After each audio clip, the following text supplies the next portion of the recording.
We navigate existence through a binary code, sorting the world into opposing boxes, subject and object, self and other.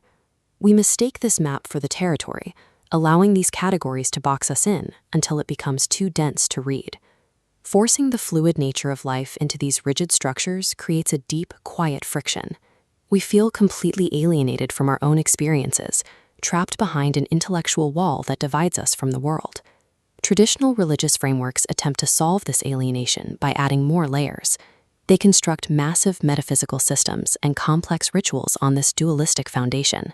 We end up living inside an architecture of concepts rather than the facts of life. The mission of Zen is to storm this citadel of logic and return the mind to a state of direct contact. Zen initiates this contact by launching a direct assault on our rules of identity. Consider this impossibility. The master Fu Daishi wrote, "Empty-handed I go, and behold, the spade is in my hands. I walk on foot, and yet on the back of an ox I am riding." When students ask for the highest truth, they define the absolute as 3 pounds of flax or a dirt scraper. To a rational mind, these responses look like a deliberate joke, or perhaps the symptoms of a mind that has simply lost its grip on reality. These paradoxes serve a specific function. They are designed to short-circuit the rational brain, which Zen views as a strangling snare that keeps us from seeing life as it is actually lived. D.T. Suzuki observed that relying solely on logic is like reading a menu to satisfy your hunger. Zen ignores the description and demands that you eat the food. Because it constantly negates our standard definitions, Zen is often categorized by outsiders as nihilism, an obsession with a cold, thoughtless void. In reality, Zen negates our concepts to clear the way for a higher affirmation. It strips away the labels so that the underlying reality can finally be seen. This is the ability to see the world as a whole, unmediated by the human tongue's inability to express the deepest truths. It is a state where fire is simply warm and ice is simply cold. The goal is a life of creative vitality. By discarding the intellectual cage, the practitioner experiences life dynamically, from the inside out. This breakthrough is pursued through a rigorous methodology. In the meditation hall, monks practice Zazen, sitting in a state of absolute disciplined stillness.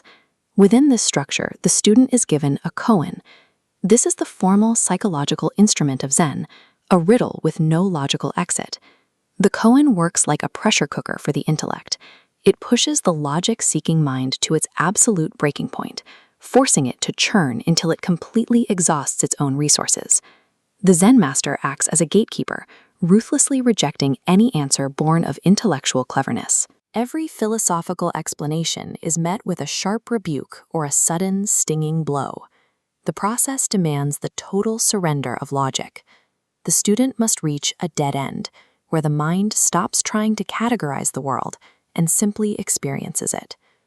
When the dualistic mind finally collapses under the weight of the koan, the practitioner experiences a state called satori.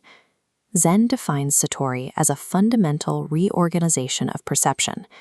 It is the sudden flashing into consciousness of a truth that exists beyond the reach of argument.